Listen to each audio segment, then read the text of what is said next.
what's up, everybody? I'm Mark McGrath, and you're watching, and you are plugged into the only website on the net, man. It's a Howard Stern friendly, my man, Shabooty, Shabooty.com, where I get my sports, my culture, my music, my information. God bless you, Shabooty. Love you, bro. Thank you, Mark. All right, so when did you first start listening to Stern? I had a girlfriend named Maya, and she lived in San Francisco. And I'm from Orange County, Newport Beach, and she went to UCI, which is in Orange County. And she'd go back and forth from San Francisco to Orange County. And Howard was in San Francisco at this point in the late 80s. And she goes, dude, you're going to love this dude, Howard Stern. Yeah. So she would literally just tape Howard Stern like 6 hours a day, 5 hours a day. But back then his shows would go like 6 hours. And she'd send me these tapes down. And I'm like, fuck, this is the greatest guy in the world. Everything he says, I disagree with. You know what I mean? Yeah. All his philosophies, the way he thinks. And she sent me tapes like, oh, I love this guy. And then at like 91, I heard Howard's coming to LA.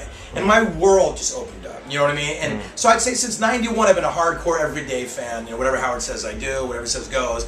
And I was a fan first. And then luckily we got on his show somehow by the fucking graces of God. You know, he did these songs, Psychedelic B and Silver Nickels and Silver Dimes. And he said, why don't these bands out there cover my songs? They're fucking hit songs. You know how Howard does it. Yeah. And I go, I think the Meat Puppets were supposed to do it. They never got around to it. And our guy at Atlantic Records at the time said, dude, stop what you're doing, cover Psychedelic B and throw it. And I go, cool. I go, you know, he's gonna hate or he's gonna love it because we did this like fucking thrash, shitty version of Psychedelic B. And we sent it to him. 3 days later, we get a call from Gary. Howard loves the song, blah, blah, blah. We want you in the studio 3 days later. So we fucking literally quit the tour, ran to New York, did the show, and we were about to be dropped from our label. We never would have made a second record, good for some people, bad for others. Yeah. And Fly was on that second record. So if we weren't on that Howard show, we went from selling like 100 records to 1,200 the following week. And then it kept going. Atlantic said, we're going to make another record. So, I mean, people say Howard's responsible for your career, but literally there's a direct correlation with Howard in our career. So I know I'm going on a tangent, but there's just so much Howard Stern with me personally and career-wise that when you say like, how did you hear of Howard Stern? There's so many layers to it. That could be the whole interview. No, it could be. I'll talk my ass off. Yeah. And then the girl that I actually in San Francisco that I was dating at the time, I took her when we first went on Howard Stern when we did the Psychedelic B thing. She ended up meeting Scott Eisinger, who was the producer of the show there, and fucking married the guy. You know, so now I've given my life and soul. I've given my women to the Howard Stern cause, man. You know. But so that was the first time you were on the show to perform Psychedelic B. Back in 1995, I think it was like in July of '95, and I just. We were touring with the Lords of Brooklyn. You heard of them? Lords of Brooklyn back in the day. They were like a House of Pain sort of a crew.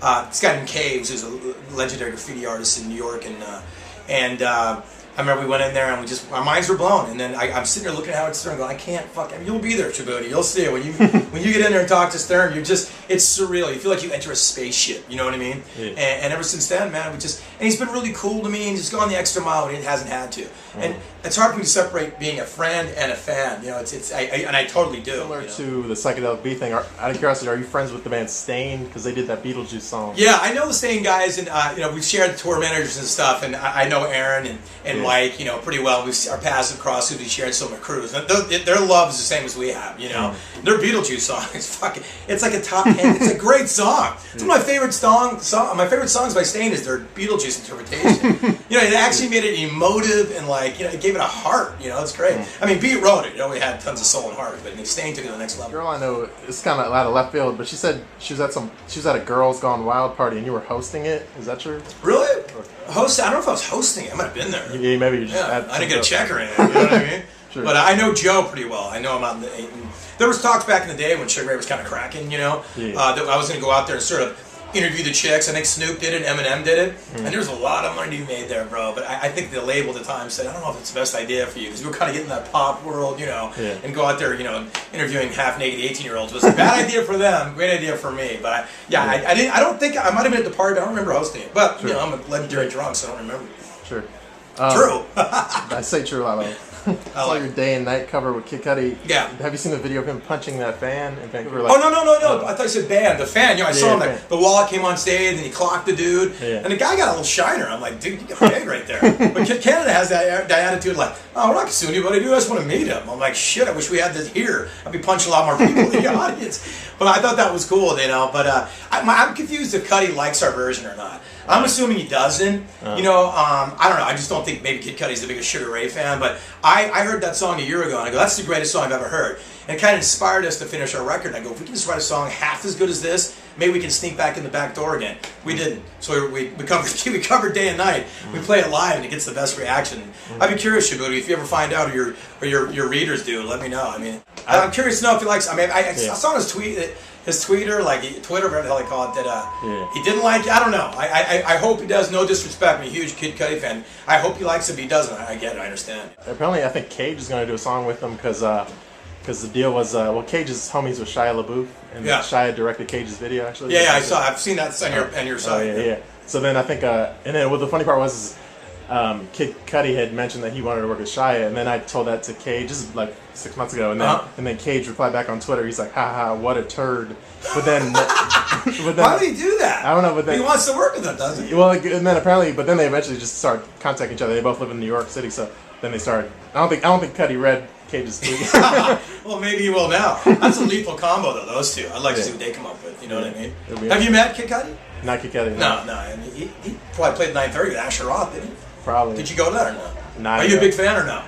It's kind of one of those things where it's like I'm kind of a shock blogger, so it's like I kind of bust balls so much where it's kind of like if he reached out to me and said, "What's up?" then I'll probably be a fan, but otherwise I'm gonna. Otherwise, you're riding him, man. You know what I'm saying? You do it well too, bro. Yeah. Shit.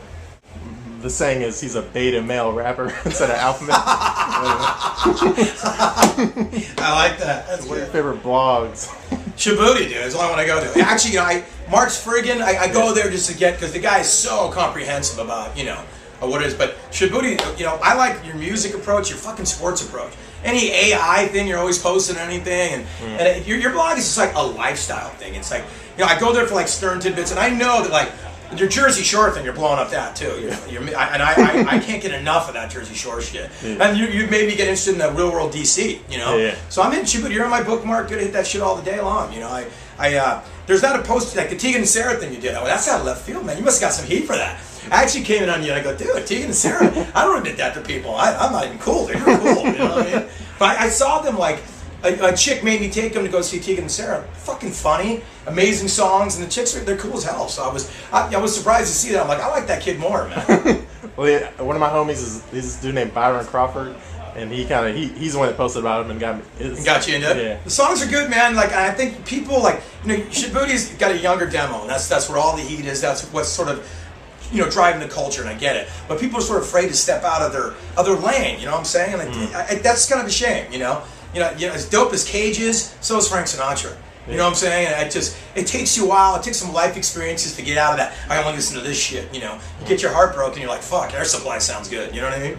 You're the reason I actually first checked Jersey Shore. Now that I'm obviously a big fan, but so you're a big fan as well. I'm just amazed by Jersey. Those guys came out to LA last weekend, and I think they thought they were going to get sort of the red carpet. Yeah. And they got it. They got it pretty good. You know, tomatoes on the floor. They got tomato. They got their ears flicked, and like. The situation was getting some situations, and you know, I think there's just a weird jealousy in LA. Everybody's trying to hustle, everybody's in a reality show, and those guys are fucking compelling and entertaining, man. I mean, situations dope, man. Pauly D's doing his thing, Vinny, and you know, first of all, I know every guy's name, which makes me insane, you know what I mean? But I'm fascinated by it. Fascinated by the culture, and you know, that Gotti hairdo those motherfuckers are still rocking. You know, I'm into it. I think they're doing their thing, and I think what's weird though, you find yourself.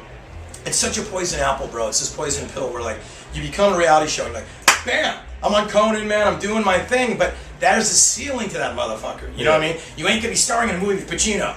You know, because you get this heat. And I've been in entertainment news. I've been interviewing people where, like, Al Pacino walks down the red carpet. No one gives a shit. Then Kristen Cavallari comes like, oh, my God. And you get this, like, false sense of I'm a huge superstar. You just Joe Millionaire shit. You know what I mean? And 2 weeks go by and like, wait, what happened? Now you're famous and you don't have any money to prove it. And you're kind of got like a weird stigma attached to your fame. So I hope they enjoy it now, man, because that shit falls off a cliff in about a year. You know what I'm saying? Yeah, I think they were on Jimmy Kimmel show. I didn't see it. I didn't see Kimmel. Yeah, but it was like a corny bit where they kind of like a nativity scene, the Jesus thing, where they're all... The situation there's a camel, like a real life camel, but it was just kind of corny. Well, that's the thing though with like Letterman or like Kimmel and Conan. They'll get you with not even knowing they're getting you. They're so smart. They're how they'll burn you is so, you know, you think you're in on it. You go home and watch that shit and go, oh my God, I know I was a victim of it.